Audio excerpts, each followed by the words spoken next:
রিপন এখনই জাল ফেলবে এই যে কুয়াকাটা সমুদ্রে। প্রস্তুতি চলছে। আপনারা শুধু রিপনের মুখের একটু এক্সপ্রেশন দেখেন, মুখের যে মানে, হ্যাঁ ঠিক আছে, এবার জাল ফেলবে এই যে রিপন।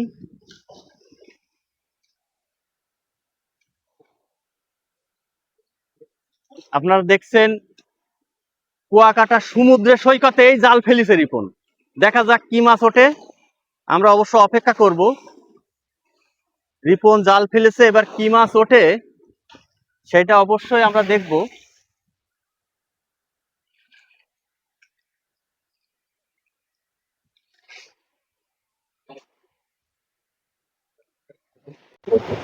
বন্ধুরা, এই যে জাল উঠানো হচ্ছে, দেখা যাক কি মাছ বেঁধেছে, আমরা দেখব। যদি একটা মাছও বাদে তাহলে আমাদের জীবন সার্থক। দেখা যাক, দেখা যাক কি মাছ উঠেছে। আসলে খুঁজে পাওয়া যাচ্ছে না, মাছ মনে হয় উঠেনি। আসলে যদি এখানে মাছ উঠতো তাইলে ওই যে যারা ডিঙি নৌকা নিয়ে মাছ ধরছে তারা ওই গহীনে যেত না, এই কিনারায় মাছ ধরতো। সম্ভবত কিনারায় খুব একটা মাছ পাওয়া যায় না। তারপরেও আমরা আবারও জাল ফেলবো, জাল ফেলে দেখব মাছ উঠাতে পারি কিনা। আমরা এখন আছি কুয়াকাটা 3 নদীর মোহনায়। এখানে আমরা জাল ফেলে মাছ ধরছি। আমরা এসছি উলাশি গ্রাম থেকে, যশোর জেলার শার্শা থানা উলাশি গ্রাম থেকে আমরা এসেছি। এটা কুয়াকাটা 3 নদীর মোহনায় আমরা মাছ ধরছি। বাড়ি থেকে জাল নিয়ে এসেছে রিপন, এই যে আবারও জাল ফেলবে। দেখা যাক, দেখা যাক, রিপন আবারও জাল ফেলছে। এবার হয়তোবা ইলিশ বেঁধেও যেতে পারে। যদি একটা ইলিশ পেয়ে যাই আমরা সবাই মিলে ভাগযোগ করে খেয়ে ফেলবো, রান্না করাও লাগবে না। আবারও জাল ফেলেছে রিপন, ওই যে ডিঙি নৌকা আসছে ওই দিক থেকে। আসলে এই যে মাছ ধরা ডিঙি নৌকা, এই নৌকাগুলো গহীনে যেয়ে, সমুদ্রের গহীনে যেয়ে মাছ ধরে। এই যে রিপন জাল ফেলেছে, আবারও উঠাচ্ছে। আমরা দেখি যে রিপন আবার জাল ফেলেছে, মাছ পায় কিনা বা কি মাছ উঠাতে পারে। দুঃখিত, মাছ পাওয়া যায়নি।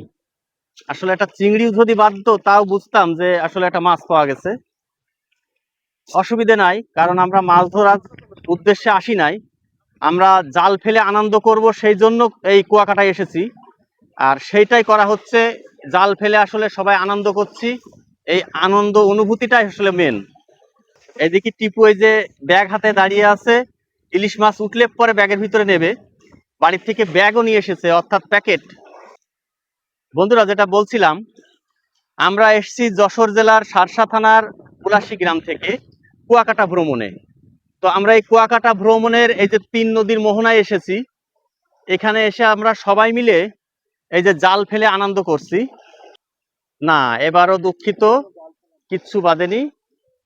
তবে একটা জিনিস হচ্ছে ভালো যে খাল পুকুরে বিভিন্ন জলাশয়ে যখন জাল ফেলানো হয় বিভিন্ন ময়লা বাঁধে, কিন্তু সমুদ্রে আসলে কোনো ময়লা নাই, ফ্রেশ পানি, যার কারণে ময়লা বাঁধেনি।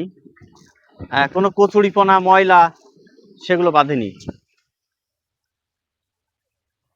এই যে আমাদের মিঠু এবার জাল ফেলছে। মিঠু কেমন ভাবে জাল ফেলে দেখা যাক। এই জীবনে প্রথম প্রথম জাল ফেলছে এবং সমুদ্রে জাল ফেলছে। দেখা যাক। জাল ফেলেছে, তবে কাছাকাছি করেছে। জালটা আসলে বিস্তার করেনি, বড় হয়নি, কারণ আসলে এই জীবনে মনে হয় প্রথম, এর আগে কখনো জাল ফেলেনি। এবং জাল ফেলেছে পুকুরে পুষ্করণী বাদ দিয়ে ডাইরেক্ট সমুদ্রে। আসলে এটা আশ্চর্য ব্যাপার যে পুকুর পুষ্করণী অভিজ্ঞতা না থাকলেও ডাইরেক্ট সমুদ্রে মিঠু আজকে জাল ফেললো, এই প্রথমবার। সম্ভবত ইলিশ বেঁধেছে নাকি? ও না, ইলিশ না, ওটা অবশ্য দেখতে পাচ্ছি ওই যে ঝিনুক, এই সাদা ফানা দেখা যাচ্ছিল, ঝিনুক। এবার জাল ফেলবে আমাদের শালাবাবু ইকবাল, অর্থাৎ টিপুর শালা। ও জাল ফেলবে। আমরা দেখছি যে আসলে এই যে সমুদ্রে জাল ফেলবে কুয়াকাটার সমুদ্রে, দেখা যাক সম্ভবত ইকবালের এই জীবনে প্রথম এত বড় সমুদ্রে এই ছোট্ট একটা এই যে খেপলা জাল ফেললো। দেখা যাক আসলে ও মাছ পায় কিনা।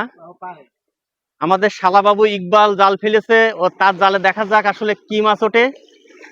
বন্ধুরা, যে কথা বলছিলাম, যদি আমরা ইলিশ পাই সবাই মিলে পুরাই খেয়ে ফেললো, না পাওয়া যায়নি, না জালে আসলে কোনো মাছ ওঠেনি।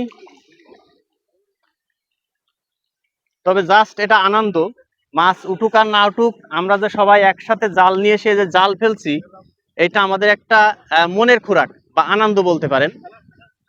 আমরা এই যে তিন নদীর মোহনায় এসে জাল ফেলতে পারছি, হয়তো এটা অতীত হয়ে যাবে, স্মৃতি হয়ে থেকে যাবে। ভবিষ্যতে হয়তো আমরা থাকবো না, কিন্তু এই স্মৃতিগুলো থেকে যাবে অবশ্য উলাসী গ্রাম ফেসবুক পেজে এবং উলাসী গ্রাম ইউটিউব চ্যানেলে।